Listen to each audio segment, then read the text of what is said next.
In today's video, I'm going to teach you how to create a mobile app with Grok Ai. By the end, you'll know how to prompt Grok to generate working Flutter code for a simple budgeting app and how to bring that code into your own project.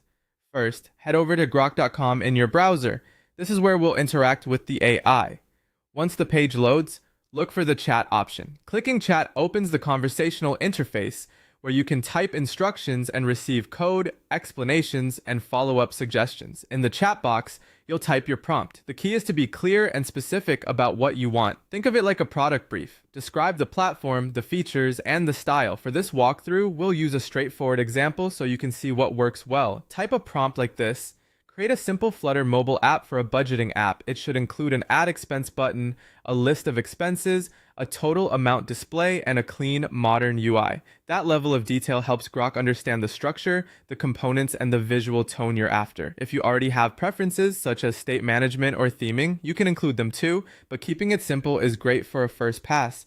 After you send your prompt, give Grok a moment to work. You'll see it generate code directly in the chat. It often starts with a main.dart file and may include widgets, models, or helper functions depending on your request.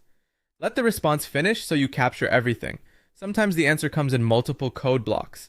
Wait until the code is fully rendered before you copy it. Skimming while it writes is fine, but it's best to copy only after the final block appears. You can quickly review for imports, package references, and any comments Grok adds to explain how pieces fit together. Next, copy the generated code into your development software.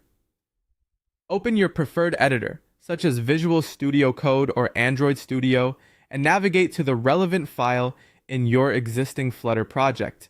If this is a single file example, that's typically main.dart inside the lib directory. Finally, paste Grok's code into your project. Replace or merge it with your current file as needed and save your changes.